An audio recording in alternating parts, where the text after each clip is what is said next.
Yep. Glad to be back home. Assuming we're going to have a great crowd, and we've obviously been away from from playing in our own building for two games, and the last few home games have certainly been entertaining through 40 minutes. Although we'd like a different outcome for sure, and two teams that are coming into the game both hungry for a win. You have lost three straight home games. I mean, they've been to pretty. I mean, South Carolina's playing pretty well. They've been close to pretty good teams. Do you still feel that you guys have a good home court advantage? And what are you expecting from the crowd on Saturday? Yeah, no, I think we have a great home court advantage, Bob. I think it's one of the best in the country. Um, so yeah, I'm assuming just with the sellout and stuff that we'll have an incredible environment again. I mean, really, in my eyes, every game has been a great crowd. The last two games are really the first time all year where you haven't said your team's played harder than the opponent. Just kind of how do you handle that going into this game? Yeah, I mean, I think a couple things, Nate. Number one, because I just looked it up, 8 of 14 SEC teams since Saturday, that's Saturday, February 8th, have lost by double digits. So if 8 out of 14 have done it, and then, again, I prepared for that question, Nate.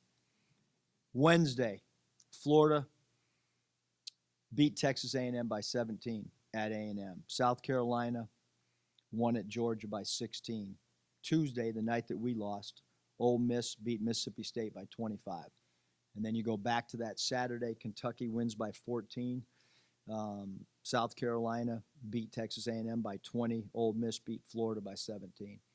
And so I only bring that up because, I do think that with these games coming at you, travel can affect you. And,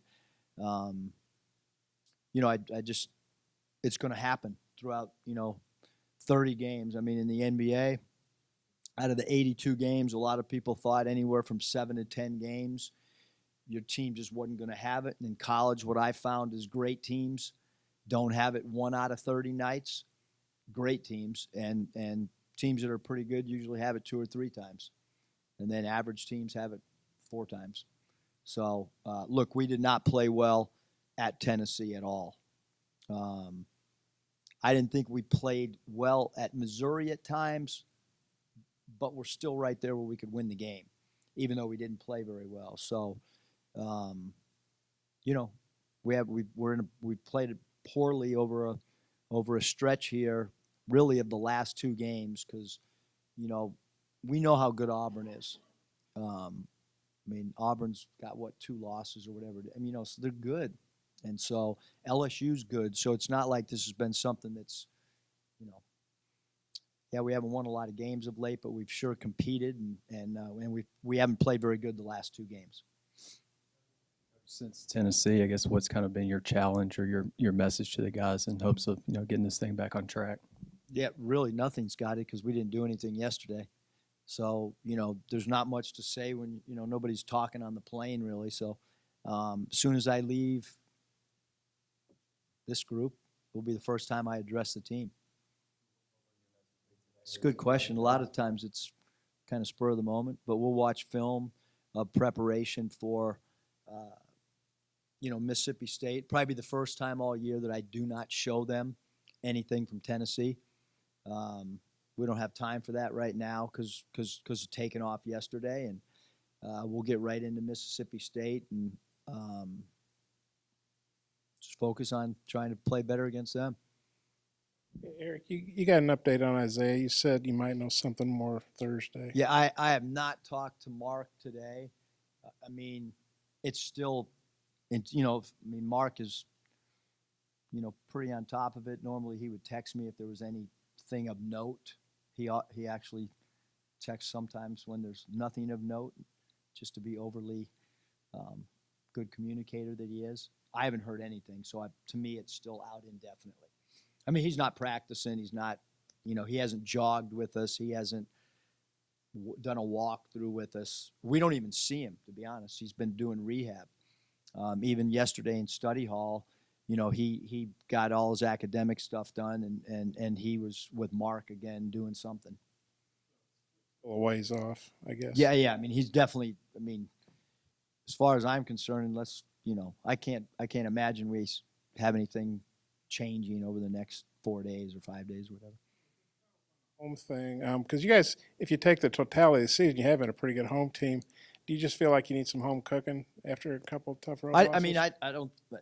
You could, you could go into any school or university or program, and obviously, there's a reason that home court, you know, comfortable with the arena and stuff like that. You're not traveling, but having said that, as we've seen in this league, that certainly doesn't mean that it's a win. I mean, we're playing against a team that I thought beat us last game at their place. A really talented team, a long team.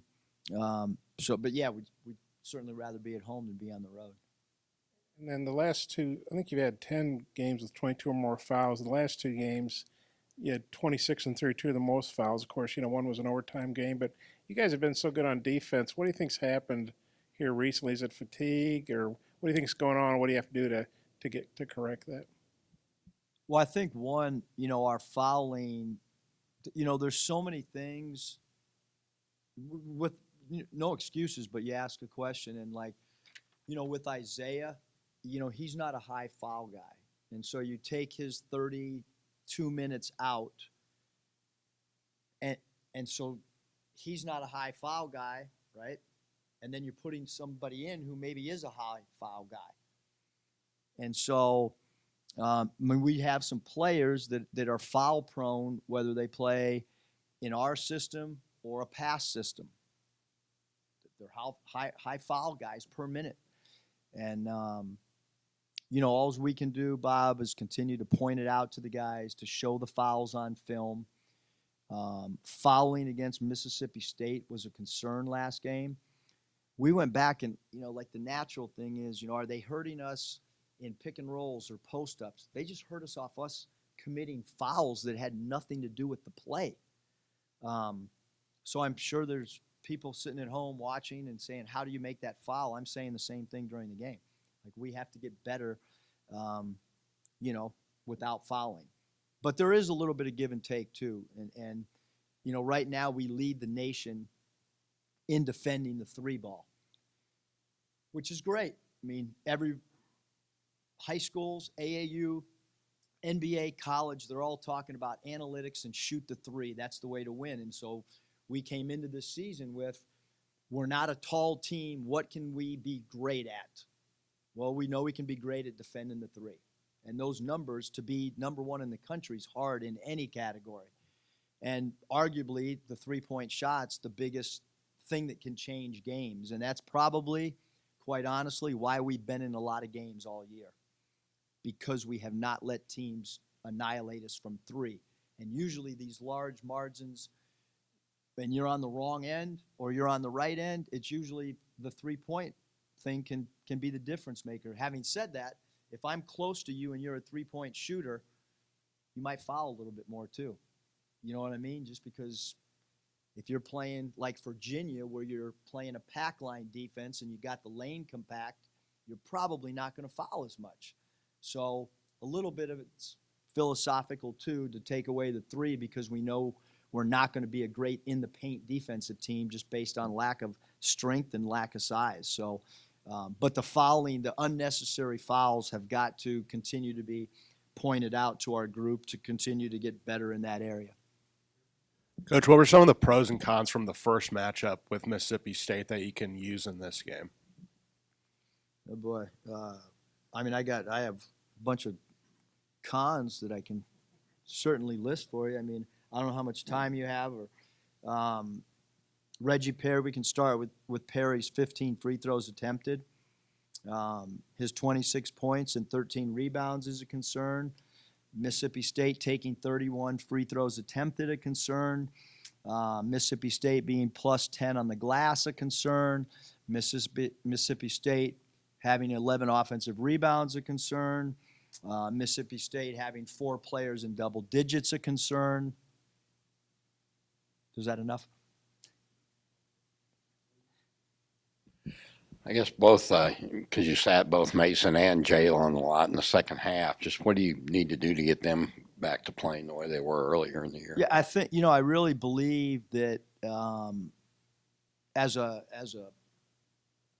each individual player, as a team, as a coaching staff, like whatever your roster is for that particular game, you got to respect the defense, how they're playing you.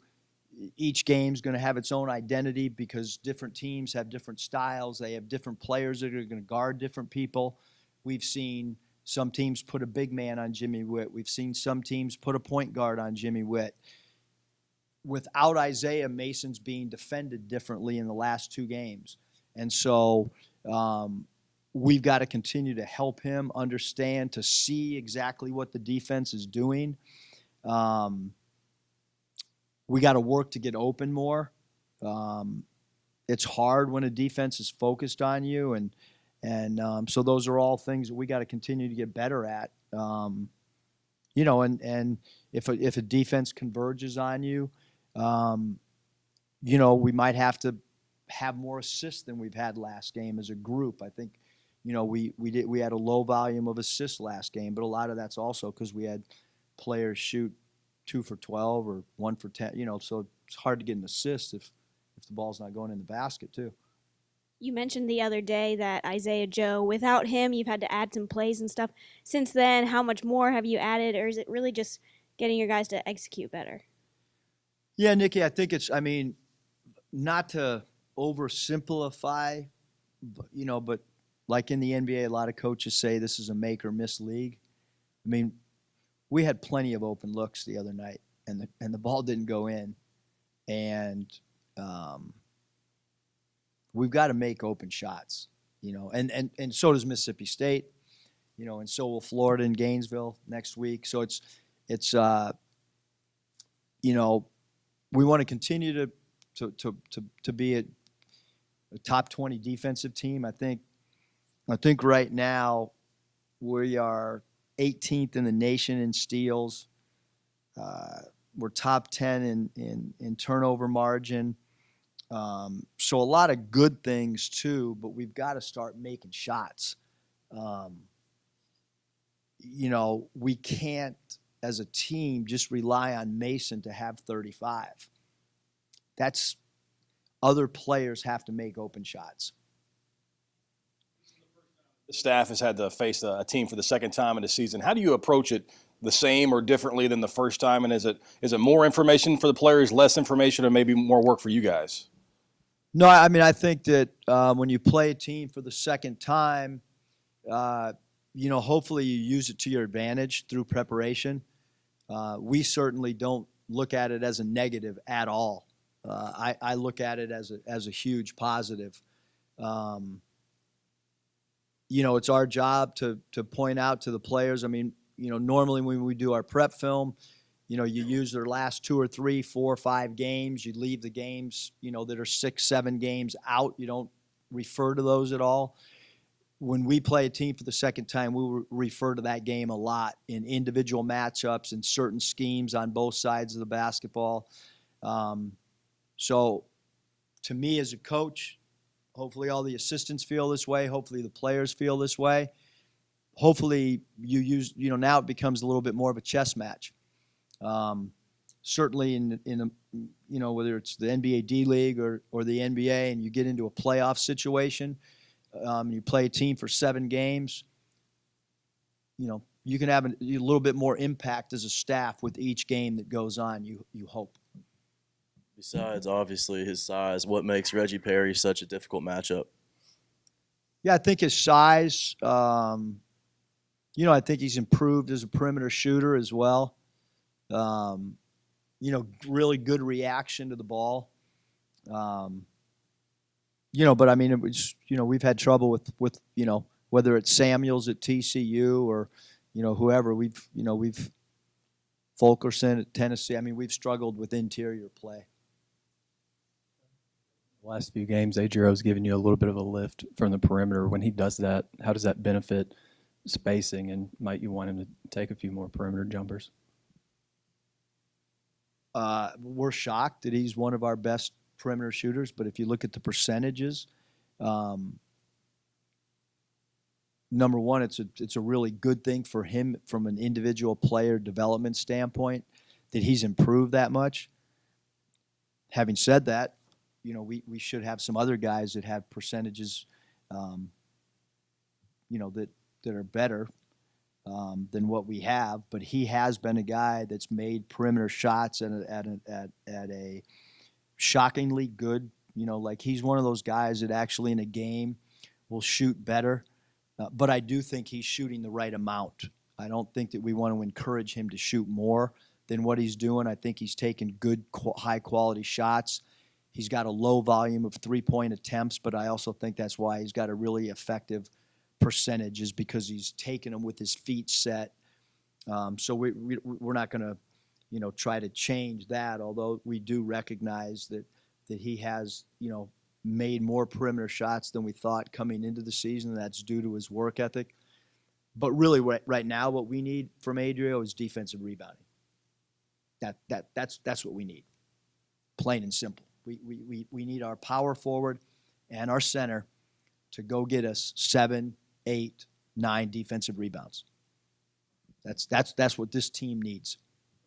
Eric, with Macy, you know, he became the first Razorback to ever have 3 straight 30-point games. And like you said, he's obviously getting a ton of attention. But the last 2 games, his shooting's down, his turnovers are up a little bit. I'm sure he's frustrated. How do you handle that with him? And just how do you think he'll respond? Yeah, I mean, we had Mason and I had a long talk leading in the night before the last game, just about, you know, like the scouting report. It's changed, you know, when you have 3 games like that, and so, you know, you just got to have patience. You got to read the defense. You got to read how they're playing you. You know, like if a team overplays you a little bit more, is a little bit more aggressive, then maybe you got to work to get backdoor cuts. And so you just got to kind of change your game a little bit. But, you know, look, I mean, this is a learning experience, you know what I mean, for a player to be the focal point of the opposing defense. It's different, you know what I mean? You know, and every coach has a different philosophy on how they approach game plans, you know. And so, I mean, I watched the entire Georgia Tech Louisville game last night. Louisville has an incredible player. I think he scored 2 baskets, you know. Georgia Tech did a good job on him. And the guy's one of the best players in the nation. And, you know, he sat for long stretches, and Coach Mack, you know, tried to help him with get some play calls, and for whatever reason, you know, he didn't have a good scoring night. But that's just stuff happens every night, you know, with guys.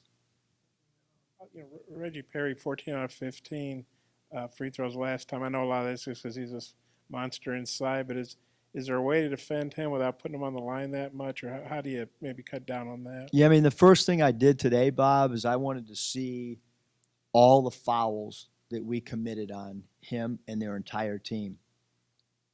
And I polled our staff, you know, and said, how do you think he got fouled? Do you think it was us switching on the pick and roll? Do you think it was straight post-ups? The fouls we committed were our 4 and 5 men fouling him on non-scoring type plays. So we got to get better. We got to get better at not fouling people when they're not in scoring area. So, yeah, if he gets off to a great start and we're guarding him with the same people as last time, then maybe Jamario goes in. I don't know. Don't say it's going to happen, but, you know, maybe Ethan gets more minutes on him. Scylla actually did a really good job on him, although you would think from a height standpoint, but Scylla got underneath him instead of playing upright. And I thought that underneath defense of kind of getting underneath the ball and I thought that was probably as effective as anybody. But look, he's going to score on Saturday. Let everybody know right now, like Reggie Perry is going to score. It's a matter of, and he's going to rebound. So it's a matter of how much can we get that down. That's it. I want to keep talking.